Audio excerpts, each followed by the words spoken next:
Hello, dear colleagues. Let me introduce myself and the topic of my prospective presentation. I am Leila Mirzoyeva. I am working for Suleyman Demirel University, located in Almaty city, the Republic of Kazakhstan. My topic is machine translation, shortcomings, and teaching translation. Of course, we face a lot of cases of machine translation drawbacks. So nowadays, due to the integration of Kazakhstani higher education school into the world education system, there is a need to translate a lot of course books from English into Kazakh, which is considered to be our official language, and also Russian, which is used here in Kazakhstan as a language of the international and intercultural communication as well. A significant amount of text and tight deadlines imply the use of translation programs in order to just make the translation process faster and optimize it.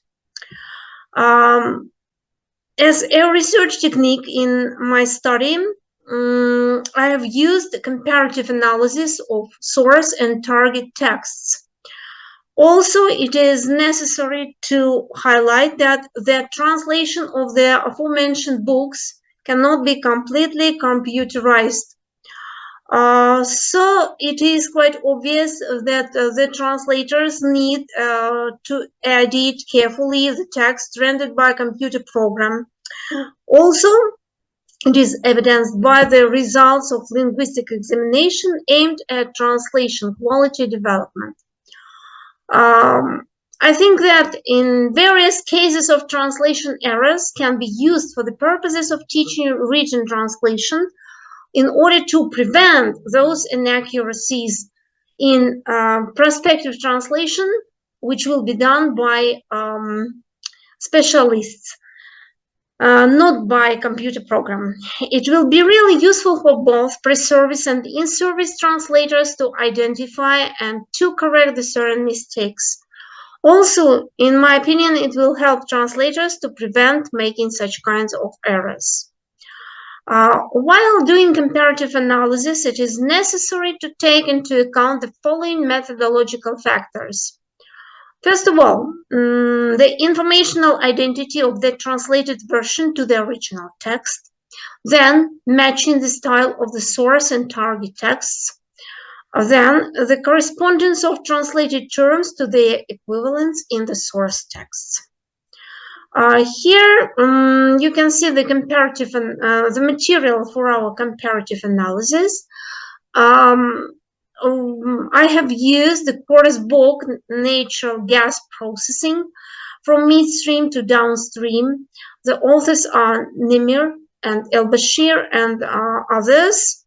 And also it's Russian version translated by our Kazakhstani specialists.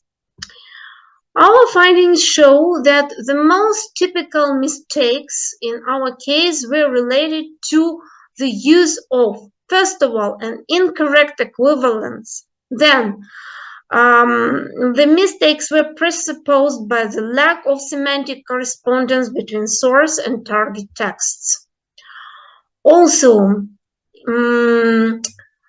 such kind of translated versions of the course books should be used as the source of errors for professional training. Why should we conduct such a professional training?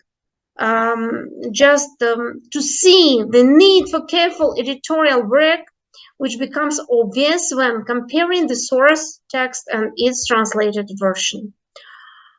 Also, this is evidenced by the results of linguistic examinations conducted with the aim of correcting and improving the quality of translation, which can be used in the process of teaching written translation in order to develop editing skills and of course professional skills of pre-service translators, and also prevent inaccuracies. Here on the slide you can see the criteria for linguistic analysis and examination of the target text. Those criteria have been elaborated by our Ministry of Education, and also by the translation agencies which are responsible for rendering of those course books from English into Kazakh and Russian. First of all, this is compliance with the information identity of the translated version to the original text. For example, omission of any fragments of the source text, as well as distortion of their meaning and style, matching the style of the source text. Also, correspondence between source and target texts concerning all graphic images, the correspondence of translated terms to the original text, their correctness and unambiguity. Also, lexical and syntactic equivalence of the target text to the source text. And as the main factors, the compliance of brand names, program codes, references, as well as compliance with spelling of the target language are considered to be the important factors. The main types of errors, according to the errors classification provided by Nikolai Garbovsky, the prevailing and the most frequently seen type of error is related to rendering of meaning, even in case of using the terms whose stability is obvious. Let me show some cases of the errors. For example, going further has been translated as дальнейшие шаги. Otherwise, it should be detailized which field has been mentioned. Is it a research or what is it? Also, цепи поставок природного газа in Russian. And here we can see the original term in English, natural gas supply chains. The commonly used term is система поставок, цепочка поставок, but not just the literal translation of the word chain as цепь. Case study is not тематическое исследование, rather the problem analysis, анализ проблемы in Russian, or ситуационное исследование. Also here we can see the term, the stable term such as feedstock. Of course, this is not сырьевые материалы. This is just raw materials or исходное сырье, запас нефти. Also here you can see such examples as создает экономию масштаба. In Russian it seems to be really inappropriate, and in the source text we can observe creates economies of scale. Экономия should be replaced by the word effect or effect масштаба. Also here you can see the inappropriate translation of the word value. Here we can see just ценность, полезность, but value should be also translated with the Russian equivalent of the word price, стоимость. Also here you can see just the mistakes in the tables, and also titles and subtitles translation, as well as caption translation. Also, sometimes it seems to be really bizarre. For instance, here the Russian equivalent, the Russian version has been posted, and we can see the English version, the original version below.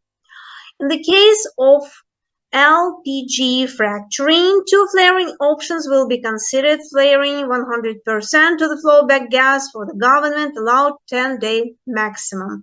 So here you can see the word управление. Of course, this is not the government, yes, правительство. This is just like management, управление.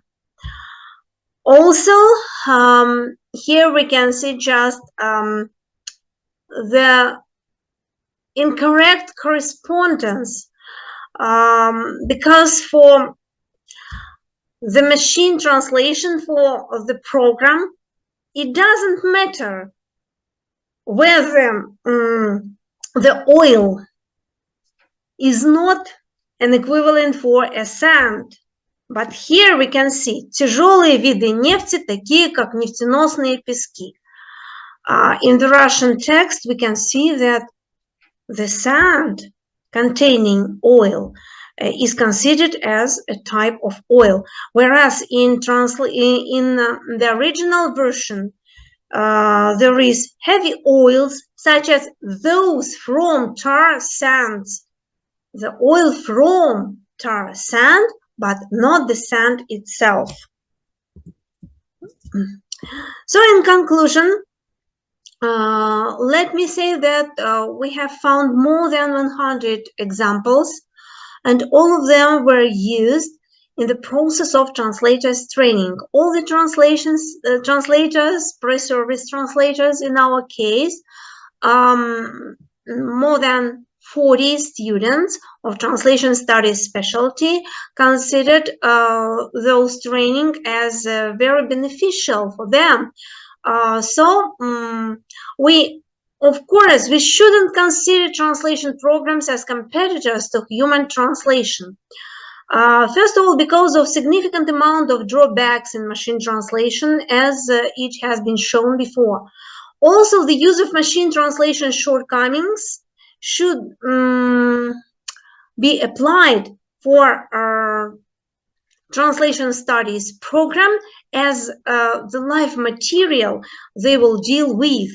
And let me also focus on the analysis of the errors in machine translation. What are the most important and the most valuable positive sides of using such errors? First of all, it allows us to take into account both the polyvariance of translation and its permissible limits as well. Secondly, it improves translators' flexibility. Also, it shows the opportunities to use various translator skills and strategies. And finally, it develops language skills of pre-service translators as well as their analytical skills. Thank you for your attention.